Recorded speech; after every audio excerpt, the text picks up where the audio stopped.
Bonjour à tous, bienvenue à un autre épisode de Plus de Millage où aujourd'hui on va faire le premier contact avec la Kia EV4. On avait très hâte de vous la présenter. Elle est ici, sur l'île de Montréal. On va aller faire une petite balade avec, puis je vais essayer rapidement de vous montrer tout ce qui est important de savoir à propos de cette nouvelle berline compacte entièrement électrique. Allons-y. Avant d'entrer dans le vif du sujet, super important de remercier l'équipe de Kia de La Salle. Ça, c'est le concessionnaire Kia dans mon arrondissement à Montréal. Essentiellement, comment j'ai pu avoir accès à ce véhicule-là? Je suis passé devant la concession, j'ai vu une EV4 dans la cour pleine de neige. Je suis allé à la concession, j'ai fait « Oh, il y a 3-4 EV4 ». Je leur ai envoyé un petit courriel, puis ils m'ont dit « Ben oui, Alexandre, tu peux aller faire du contenu avec. » Très content de vous présenter ça et merci encore une fois à Kia de La Salle pour la petite collaboration. Kia EV4 design est assez, je vais dire, c'est très angulaire et c'est pas pour moi malheureusement. Je suis un fan de berline. Je vais vous dire que le profil, je l'aime. Là, on va chercher des éléments Kia V6, on va chercher des éléments Kia V9, bien évidemment. Mais lorsqu'on regarde à l'avant, c'est un petit peu plus difficile de ce côté-là. On va à l'arrière, bien évidemment. On a des détails qui sont un petit peu plus, je vous dirais, particuliers aussi. L'ouverture du coffre, je vais vous la montrer, c'est spécial, mais lorsqu'on développe des véhicules électriques de zéro, il y a énormément de compromis d'ingénierie qui sont faits pour nous donner la meilleure autonomie possible, le meilleur agrément de conduite possible avec les contraintes que viennent des véhicules électriques. Ce véhicule-là, dans la bonne configuration, qui est quand même au début de la gamme, peut avoir une autonomie jusqu'à 552 km. Ça, c'est très bien. Aujourd'hui, on a une version GT Line avec une autonomie autour de 460 km. C'est un véhicule qui est sur la plateforme EGMP du groupe Kia, Hyundai, Genesis, tout ça. Par contre, c'est une architecture 400 volts. Bien oui, la nouvelle gamme de véhicules, EV3, EV4, EV5, qui arrive au Québec prochainement, c'est des véhicules qui vont être segmentés 400 volts, tandis que le EV9 et autres véhicules dans le groupe Hyundai sur la plateforme GMP sont sur une architecture 800 volts. Qu'est-ce que ça veut dire, ça? Ça veut dire que c'est un peu moins coûteux d'un point de vue d'ingénierie et de fabrication. Donc, c'est là qu'on peut offrir un véhicule à un prix plus bas. Et l'impact direct que ça a, c'est réellement sur la vitesse de recharge rapide. Ici, on a 150 kW en pointe avec un 10-80 % autour de 29 minutes. Donc, on est maintenant à l'arrière. Comme je vous avais dit, ça se termine d'une drôle de façon, mais c'est réellement optimisé pour l'aérodynamique. On parle d'un coefficient de traînée de 0,23. Donc, c'est excellent. Tesla Model 3, c'est 0,21. Ioniq 6, c'est 0,29. Et là, 0,23, on est réellement dans les voitures compactes, dans quelque chose d'excellent. On va ouvrir le coffre et on a une bonne valise, je vous dirais. Les sièges se rabattent. Sous le coffre, on a pas de pneus de secours. On a un insert en styromousse avec des accessoires, kit de gonflage et tout ça. Et vous voyez que la licence, que la plaque d'immatriculation X mobile temporaire, il faut que je referme le coffre. Et voilà. Mais vous comprenez, on a une bonne valise de voitures compactes qui s'apparente à ce qu'on verrait dans ce qui se fait de mieux dans le segment. On va ouvrir le capot pour voir s'il se cache un frunk sous le capot du EV. Il n'y en a pas.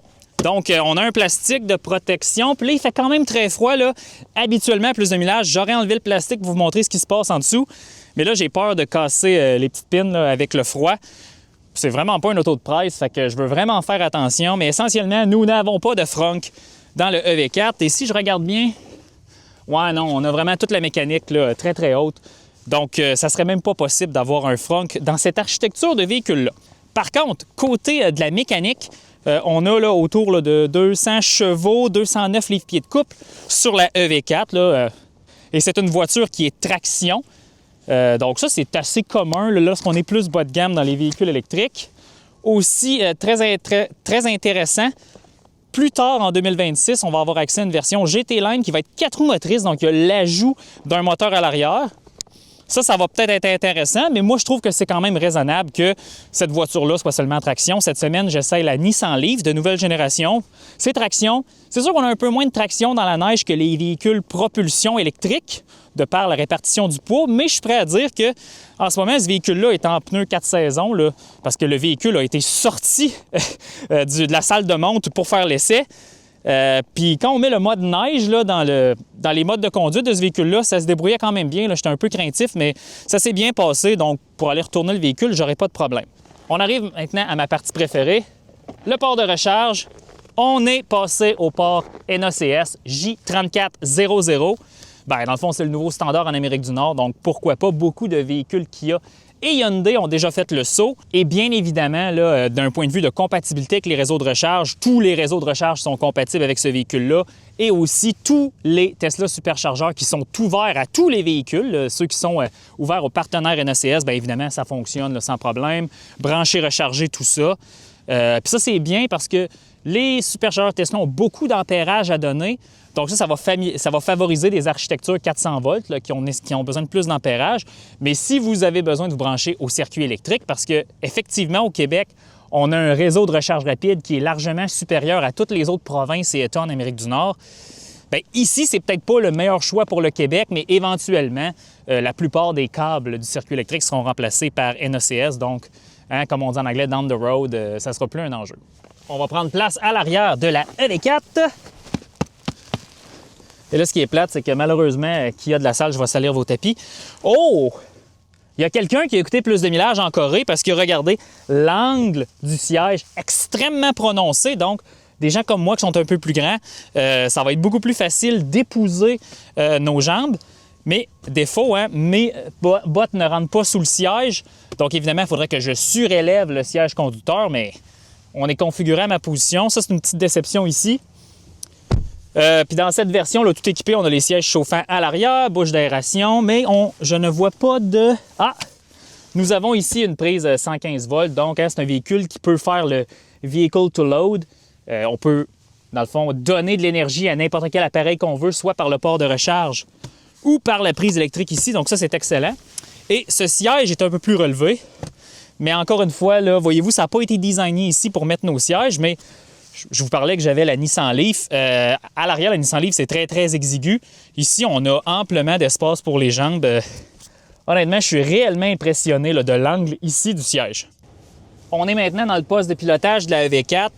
Et c'est assez simple. On récupère énormément d'éléments là, qu'on a sur le EV9. Le EV9, selon moi, Gabriel, c'est un succès commercial. Surtout la polyvalence de l'intérieur, la qualité, de la façon que c'est agencé. Et le EV4 ici, bien, c'est la même technique. Planche de bord, surface moussée ici, c'est bien. Ici, on a plastique dur. On réutilise l'écran pleine largeur qu'on voit dans un produit comme le EV9 avec le petit écran que j'appelle style micro-ondes, où on a les contrôles de la ventilation, climatisation. Ils sont un peu obstrués par le volant, malheureusement, mais vous avez des touches ici physiques pour température, et la vitesse de la ventilation. Et ici, vous pouvez changer là, votre mode, que ce soit flot d'air vers le visage, le pare-brise ou les pieds. Et on peut remettre ça en automatique facilement. On appuie ici. Pour ce qui est de la planche de bord, évidemment, là, je vous dis, on a peu de temps avec le véhicule aujourd'hui. Si vous connaissez les véhicules Kia, là, la planche de bord ici est identique. On peut choisir notre mode de conduite dans le bas du volant ici. Et pour ce qui est là, des boutons sur le volant, c'est très, très traditionnel. C'est une copie de ce qu'on voit là, dans les produits Kia Hyundai ici. Clignotant, ici, c'est traditionnel. On récupère le levier de vitesse là, qui a commencé sur le V9. On le tourne par en avant pour aller en marche avant, marche arrière, et on appuie ici.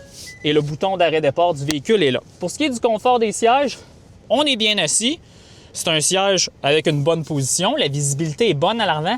Lunette arrière, on voit ça. Vous voyez, là, la lunette arrière est extrêmement angulée.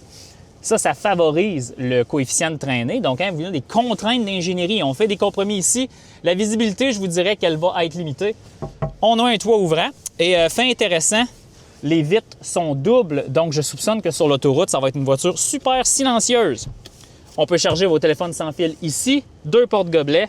Puis on a une belle console surélevée avec un peu de rangement, mais c'est pas super profond. Mais vous voyez là, mes 2 paires de gants ici, parce qu'il fait moins 15, se logent ici facilement. Et coffre à gants. Bon, on va passer en rafale là, les spécifications techniques de la gamme du EV4. De base, dans la version Lite, on a une batterie de 58,3 kWh puis une autonomie de 391 km. Comme je vous dis, cette version-là, je ne crois pas que ça va être super populaire. Immédiatement après la version Lite, on a la version Wind Front-Wheel Drive avec la batterie de 81,4 kWh qui est sur le reste de la gamme. Cette dite batterie de 81,4 kWh a un voltage nominal de 343 volts. Voyez-vous, c'est essentiellement la moitié de ce qu'on verrait dans les produits 800 volts de la plateforme EGMP. Puis dans cette version GT Line, je me suis trompé au début, on a 488 km Enercan. C'est mieux que ce que je pensais.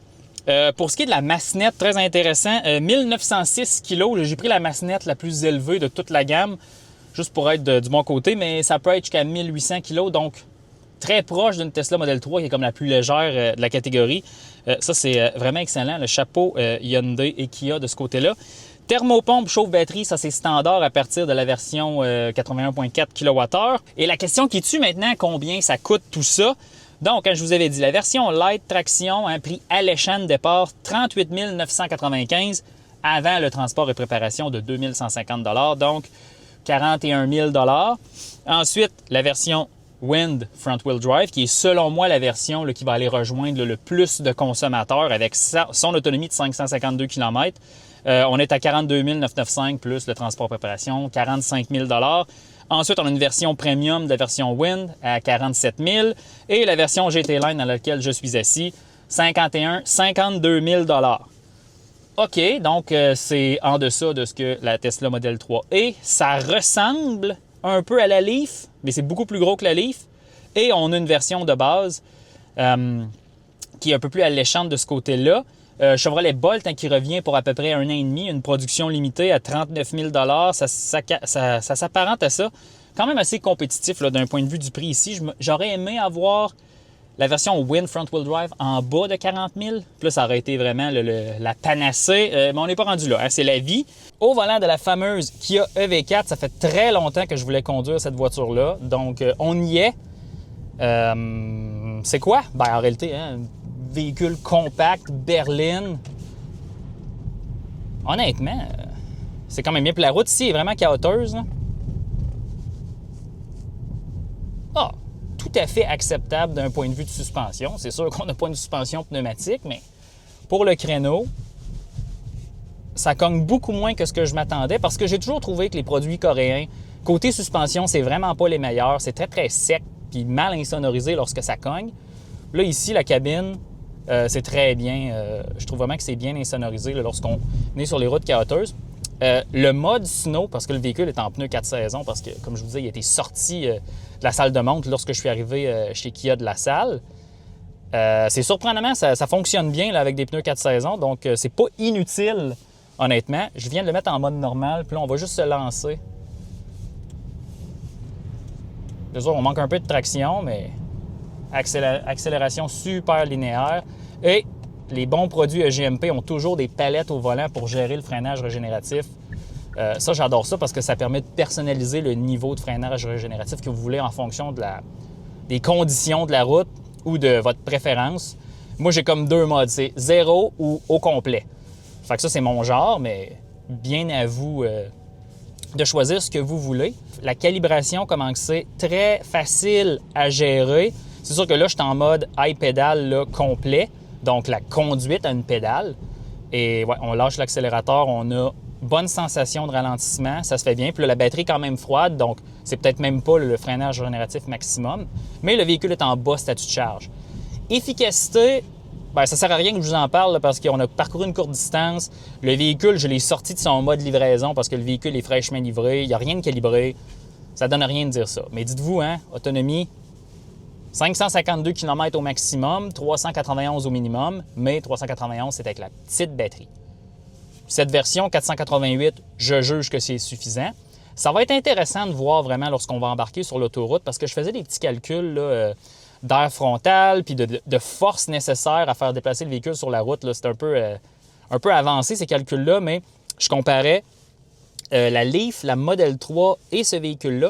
Et à 100 km/h, la force requise pour avancer à 100 km/h est 16 % plus basse que la Leaf et la Model 3. Donc, j'ai vraiment hâte de voir la consommation kWh par 100 km lorsqu'on va l'essayer dans un défi 500 km.